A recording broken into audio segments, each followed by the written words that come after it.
Breaking news! The COVID-19 vaccine has just been administered to our first volunteer.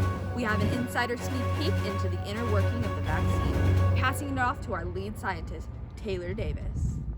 Thanks, Lindsay. When we look at the COVID-19 virus, we notice that it has a lipid envelope to cover it. This is kind of like the vaccine's outfit or clothing, so to speak.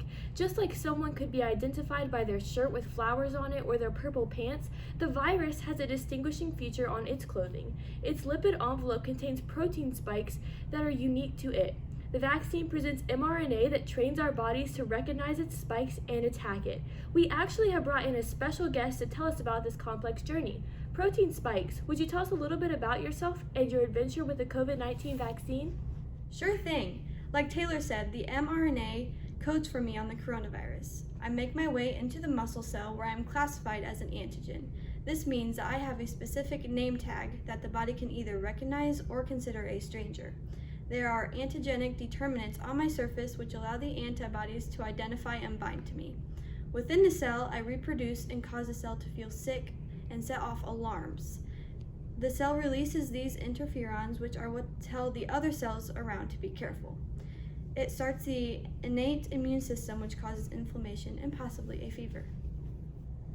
Wait, so you're saying that when people get the COVID vaccine, they're supposed to get inflammation and a fever? I thought that was a bad thing.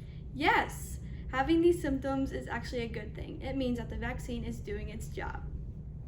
Oh wow, that's good to know. Thank you so much for your time, Protein Spikes. Now we're going to switch over to another guest, the dendritic cell. Thanks, Taylor. Glad to be here. Happy to have you. Please explain your role in the vaccination process. I patrol the body looking for foreign invaders. When I come in contact with the protein spikes, I eat them and then display them on my surface. In fact, this is my life motto: process and present. I also display two special markers on my surface as well, MHC1 and MHC2 proteins. I travel a long journey through the lymphatic vessels to the nearest lymph node, and I look to see if there is anyone that has any information on the foreign invader that I found. Ideally, when the patient receives the vaccine, they have never seen the protein spike before, so there won't be any matches. So, in the lymph node, who all is available to help you? Great question. There are lots of helpers in the lymph nodes.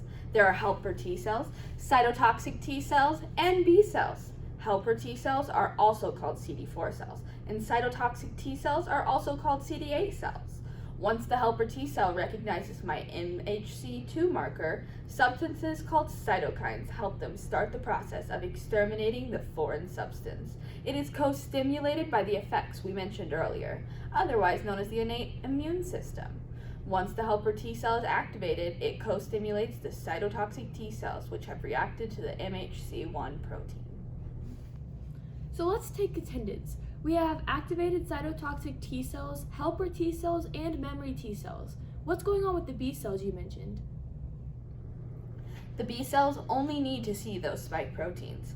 Once they have seen them, CD4 will produce cytokines to activate the B cells, which make memory B or plasma cells. Plasma cells are also known as antibodies. Ultimately, the body utilizes all of these resources to immunity. The antibodies produce humoral immunity, which is concerning the body's humors or fluids. Cellular immunity has to do with the T cells targeting specific cells that are infected in the body, as previously mentioned. Both of these are important concepts behind getting the vaccine.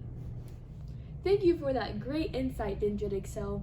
All of these things are so important to remember and think about when studying the COVID-19 vaccine. However, some of our viewers may be wondering why the vaccine comes in 2 doses. Does this whole process have to happen twice to produce true immunity? Yes, the first dose gives the body a small taste of the protein spike and how to defeat it. This is called the primary response. Just like skills that must be learned, immunity takes practice. The first time the body comes in contact with the protein spike is an amateur. The more times that the body is introduced to it, the better it will become at defeating it because of its prior experience and wise memory cells. The idea behind the 2 doses is that with the second dose, the secondary response will be stronger and more effective. After all, practice makes perfect, and our body's immune system is no exception to this rule. With a special thanks to our cellular guests, we send it back to you, Lindsay. Thank you for that